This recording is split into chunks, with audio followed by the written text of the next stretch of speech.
Black History Night at Dodger Stadium. Missed opportunity to not have Medea throughout the first pitch. She's incredibly influential in Black history. Trust me, I would know. But I guess Lizzo will do. And I guess Will Smith will do too. I think he actually just recently took a DNA test and turns out he's 100% bad bitch. He comes up the night before after the Padres just rallied to tie the game. In the ninth, he hits a ball gone but foul. Says, oh, duh, I just need to do that, but fair. Okay, bam. Over the right field wall, Dodgers walk off the Padres to take the first 3 games of this 4-game series, so they have a chance to sweep on Black Heritage Night. Chance to make legends like Martin Luther King, Jackie Robinson, Malcolm X, Rosa Parks, Will Smith all proud. Turns out they did something even more impressive, and it's also impressive that 57% of viewers are not subscribed yet, so if you enjoy the videos, go ahead and hit that button. As Yoshinobu Yamamoto is on the mound for the Dodgers. Now, Xander Bogaerts has been struggling this year. Bad. Real bad. But he did hit the game-tying double in the 9th in Game 3 before the coolest Will Smith in Hollywood history walked it off. But he's back at it in Game 4, taking Yamamoto deep in the 2nd inning. So shout out Xander, part of the Boston Big 3 that ended up in California. Hopefully he gets going. 1-0 Padres. Yamamoto bounced right back in the 3rd inning and was a pitch away from an immaculate inning, which is 9 strikes in a row, except the umpire, Marvin Hudson, was like, no. Like, that ball was right over the plate, but no, I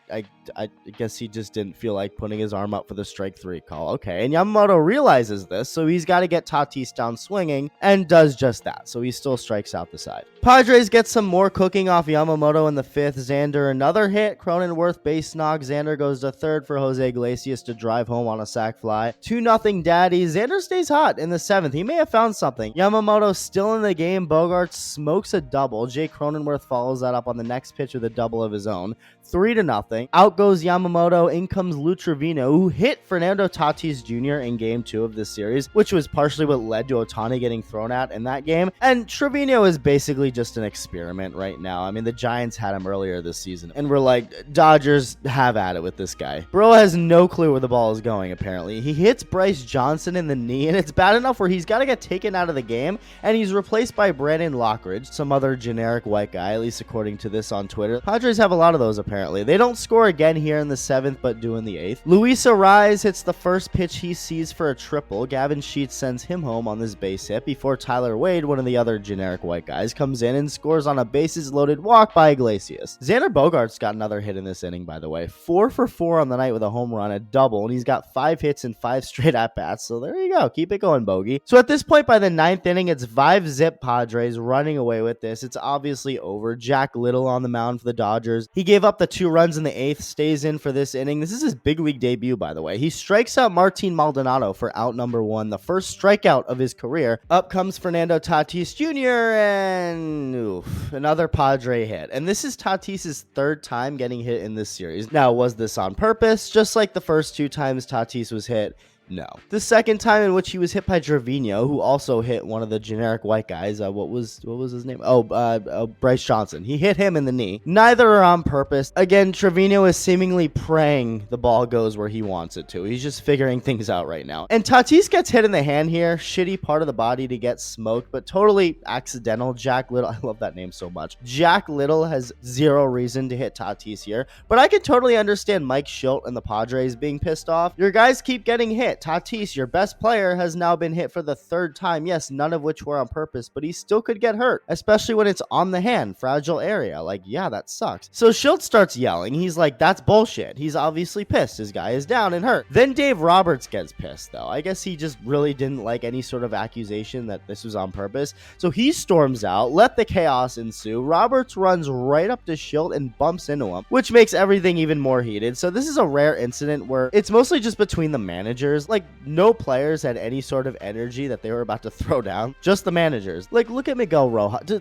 Does Miguel Rojas look like he's ready to fight here? No, he's just hoping people notice his earring. Like, guys, I look so good. I even showed Lizzo earlier. She loved it. Like, that's the vibe here. No fight is going to be had unless it's between the senior citizens. But it was heated for sure, especially, of course, at first. And even when they were all getting back to their dugouts, Roberts was still pissed. He yells and says, I'm going to beat your ass. I assume still talking to Schilt. Imagine being Jack Little here. It's your big league debut. You're literally just trying to make mom and dad proud, and you accidentally start a civil war between Los Angeles and San Diego. tough.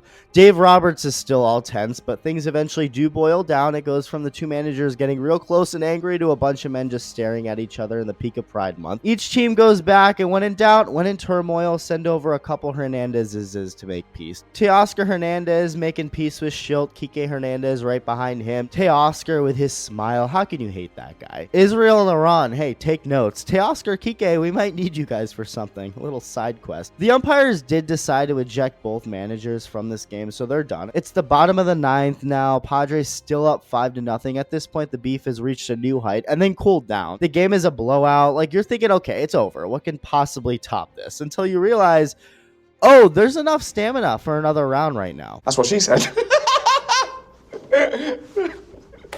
Oh, that's good. Teoscar Hernandez walks on 4 pitches. Max Muncy walks on 5 pitches. First and second, nobody out. Andy Paje sends a ball out to left that's caught, but plenty deep enough to get Teoscar to third. And this brings Padres closer Robert Suarez in the game. They're like, screw it. No effing around. We cannot lose this. Second pitch he throws gets whacked to center for the Dodgers' first run of the night. One of the generic white bros bobbles it in center. Tommy Edman takes second. Muncy goes to third. Now watch this at bat with Ha-Seong Kim. The fourth pitch is a fastball right there for strike 3. Marvin Hudson gives Suarez the Yamamoto treatment. 3 pitches later, he does it again, and even worse. I mean, right in there, he doesn't get the call. Still gets Kim out on this grounder, but it brings home a run. It's 5-2. Edman goes to third. Up comes Shohei Ohtani, and Suarez wasn't interested in giving him anything to hit. Even though if there was ever a time late in a game to just give Ohtani pitches over the plate, it would be right now. You're up by 3. Even if Ohtani sends a ball to Pasadena, you're still up by 1, but Suarez wasn't having it.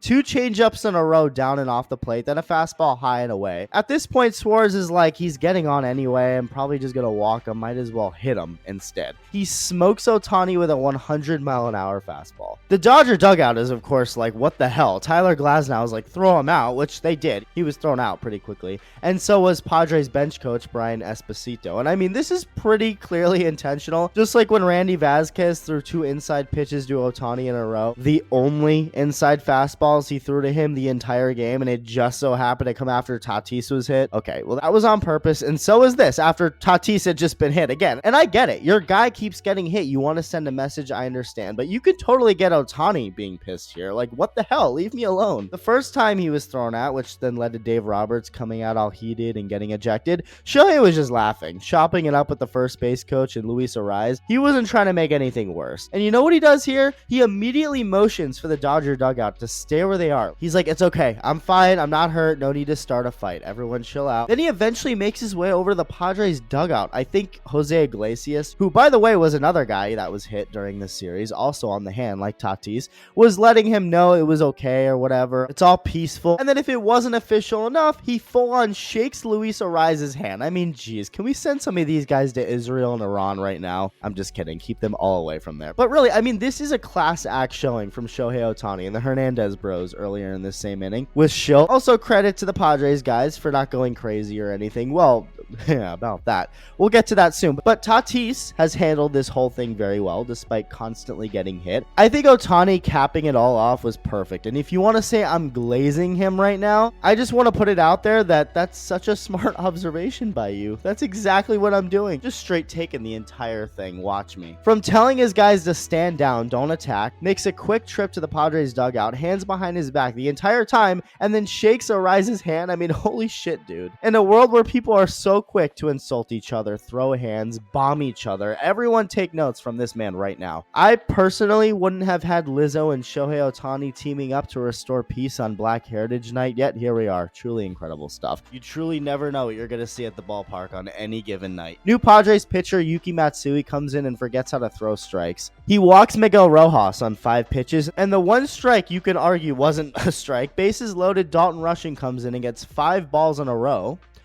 Yet 2 of them are called for strikes, but I guess considering the calls Kim was getting away with earlier in the inning, you can't complain too much. It's just evening out. Then the Dodgers are awarded a run because this pitch bounces into Maldonado's crotch and gets stuck up there. So the umpire over here making a pretty sus gesture. Looks like he's accusing Maldonado of jerking it or something. It was a wild scene. But I'd also expect nothing less from a game like this. Matsui finally throws his first strike and Dalton Rushing swings right through it, so the Padres barely hold on for the win. And there's peace for now. X-rays on Tatis's right wrist were negative, which is of course a good thing. What isn't a good thing is the fact that Tatis said he's feeling not good, and the results were kind of inconclusive. So he's scheduled for a CT scan and MRI, and Manny Machado is preparing for the worst. After the game, regarding Tatis's CT scan with his hand that was hit in the ninth, he said, and these are Machado's words, "Let's just hope the CT scan comes back negative. The Dodgers gotta pray it comes back negative tomorrow. They better put out a candle."